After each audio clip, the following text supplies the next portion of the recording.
Are you looking for a place to learn everything that you can about lumbar height adjustment? This video is just the video for you. In today's video, we're gonna go over everything having to do with lumbar height adjustment.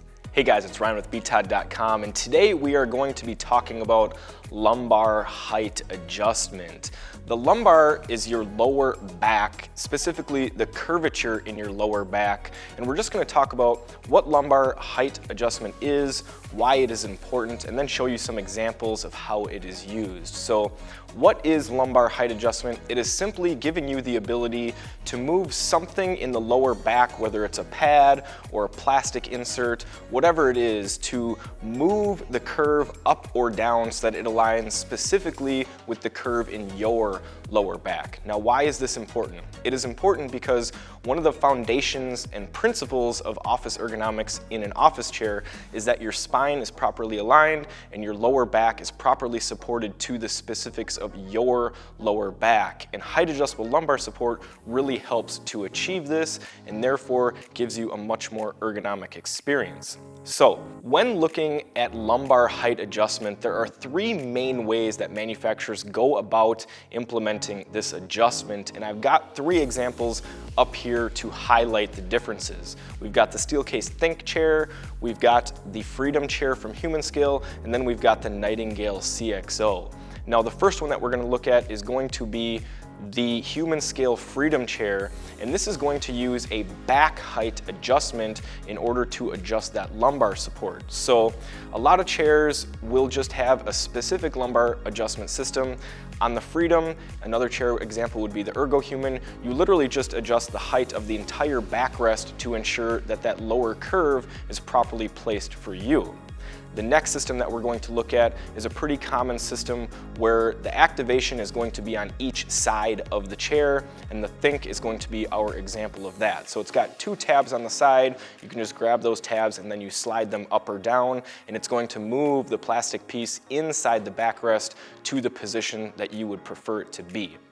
And the final system that we see manufacturers use for height adjustable lumbar system is going to be where you come behind the chair or reach behind the chair and move it up and down from the back. We've got a few examples here, the first being the CXO chair. This is going to be a ratchet system, so you can click it up, and once it gets to the very top, it will release from the bottom. Another example would be the Series 1. This just has a simple plastic insert that you can slide up and down. And the third and final example will be the Fern chair from Hayworth. This has a large tab in the back, and you can move it up and down to place it in whatever position is comfortable for you. So there are going to be a couple things that I think that you should look out for when looking for a height adjustable lumbar system. The first being the range that the chair offers. Just because a chair has height adjustable lumbar does not mean that the range is going to be good for you specifically. And so I've got a few examples of chairs with poor range, and one thing that you'll notice is that these are all going to be lower priced chairs. So the first example is going to be our very own BTOD 100MC. This is a chair that currently sells for less than $200, and it definitely has a lower end adjustment system, very small range, and that's to be expected from a chair at this price point. Another example is the Eurotech Elevate, slightly more expensive, but a very similar adjustment system, small, limited range. And our final example is going to be the Series 1 from Steelcase. This is going to be more of a mid-market chair, but definitely a much smaller range compared to some of the higher end chairs. A couple examples of chairs with really good range that really shows the difference between a low-end chair and a high-end chair would be the Leap and the Gesture, both from Steelcase. When we look at these chairs, you can see that they have huge ranges going all the way up to the middle of some people's back and going down as low as some people's buttocks. So very large ranges, and that's to be expected because these are very high-end chairs. The next thing that you want to look out for is how difficult it is to use the height adjustable lumbar system while you are sitting in the chair. And so I'll provide an example of a good chair that's easy to use and a chair that's not so easy to use from each of these different types of builds. The first one we're going to look at is going to be the back height adjustment.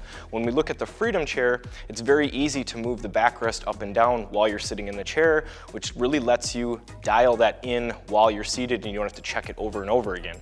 It's not going to be the same scenario with the Ergohuman.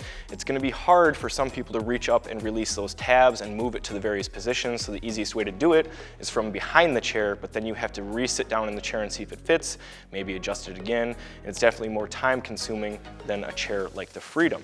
A couple more examples of chairs that have systems that are pretty difficult to adjust are going to be the Fern and the Ergo chair. And this is going to be pretty different in terms of a contrast in pricing because the Fern is a very high priced chair, but I did find that it was difficult to reach all the way around and have enough strength to move it up and down and be in a position that I liked. And the same can be said for the Ergo chair. It's definitely a low-end chair, and the adjustment system is very difficult to move. It takes quite a bit of force to move it, and I just found myself having a difficult time moving that and getting it dialed into the exact spot that it needed to click into while sitting in the chair. It was much easier just to come around to the back of the chair to do that. In contrast to those two chairs, a couple examples of easy to use height adjustable lumbar systems would be the Nightingale CXO and the Steelcase Leap. They are slightly different, with the Leap adjusting from the side of the chair, but it is still a smooth adjustment and easy to perform.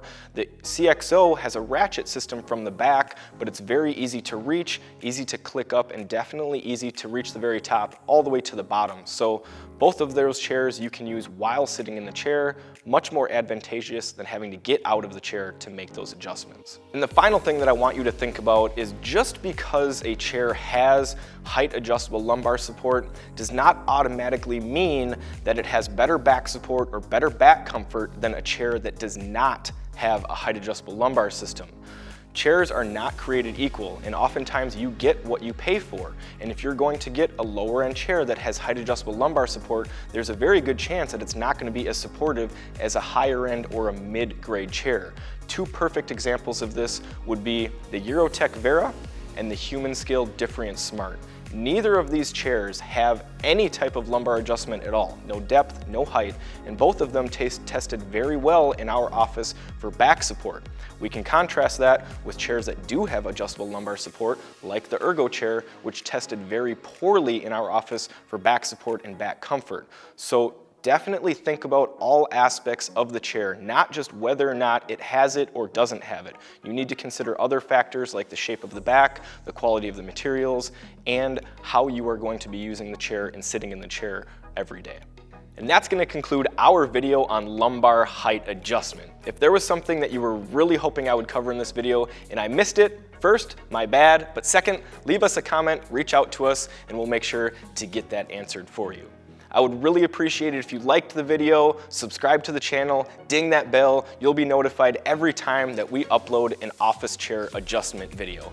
Thanks a lot for watching.